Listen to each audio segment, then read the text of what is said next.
आज दुख और अफसोस का मकाम है। आज दुख और अफसोस का मकाम यह है कि मगरब हो, यूरोप हो, और कल आपने यानी गुज़िश्ता हफ्ते आपने हिंदुस्तान में भी देख लिया, यूरोप की, हिंदुस्तान की, मगरब की मुसलमान बेटी हिजाब और निकाब की जंग लड़ रही है। यह दुख की बात है कि नहीं? पाकिस्तान के अंदर उम्मते मुहम्मदिया की बेटियां और हव्वा की बेटियां और कलमा गो मुसलमान औरतें, वो औरतें हिजाब और निकाब की जंग लड़ रही हैं। और यहां पे उम्मते मुहम्मदिया की कलमा गो बेटियां 8 मार्च को बरहना होने की जंग लड़ती हैं, 8 मार्च को बेहयाई की जंग लड़ती हैं। 14 फरवरी भी आने वाला है। मुसलमान कलमा गो उम्मते मुहम्मदिया की बेटियां बरहना होने की जंग पाकिस्तान में लड़ रही हैं। और वो उम्मत की हकीकी बेटियां चाहे हिंदुस्तान में हो, चाहे यूरोप में हो, चाहे फ्रांस में हो, चाहे मगरब में हो, अपने हिजाब और निकाब के दिफा के लिए मैदानों में निकल आई हैं। और हिंदुस्तान के मुसलमान के ऊपर भी ये तादियाना है।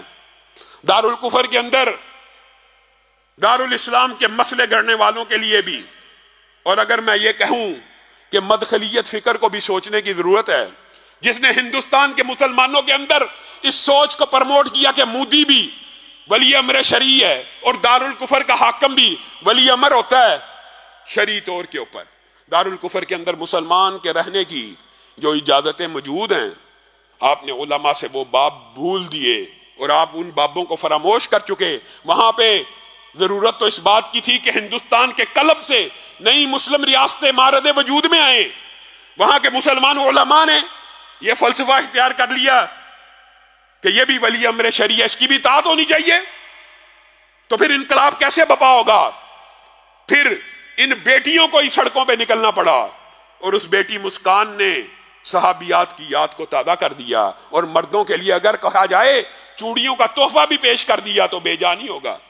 जब मुसलमान मर्द जिहाद से मुंह मोड़ लें और आजादी की जंग को छोड़ लें और दारुल कुफर के अहकामात को फरामोश कर दें, तो फिर मुसलमान बेटियों को यही किरदार अदा करना पड़ता है। जालिमों और दरिंदों के सामने उसने अल्लाह अकबर का नारा बपा करके आज वहां के मुसलमानों को एक ताजियाना लगाया है, शायद कि उनकी गैरत जाग जाए। और मैं ये कहना चाहता हूं, मदखलियत फिक्र को दफन कर दीजिए। ये क्या फलसफा है कि जो भी हाकम आए, जो भी हुक्मरान आए, काफिर भी हो, उसकी भी इताअत होगी। ये आपको किसी ने गलत पढ़ाया है, ये आपने गलत पढ़ा, ये आपने गलत समझा। दारुल कुफर के अंदर आपको इस्लामी रियासतों का उसके लिए जिद्दोजहद करनी चाहिए। मुसलमान कभी गुलाम नहीं रहता। मुसलमान हमेशा अगर दारुल कुफर में होगा आजादी की जिद्दोजहद करेगा। मुसलमान का कोई मजहब इस्लाम में कोई गुलामी का कंसेप्ट है कि मुसलमान भी दारुल कुफर के अंदर उन्हीं का रियासत और सेकुलर रियासत के अंदर उन्हीं का शहरी बनकर रहेगा। मुसलमान का काम यह है वहां पे आजादी की जिद्दोजहद करे। और यह हकीकी फलसफा है, यह कोई अचंभे की बात नहीं है। इस हवाले से कई मरतबा आपके सामने गुजारिशात को रख चुका हूं। अल्लाह रब्बुल इज्जत जो कहा गया, जो सुना गया, उसको समझने की तौफीक इनायत फरमाए। सुभान रब्ब।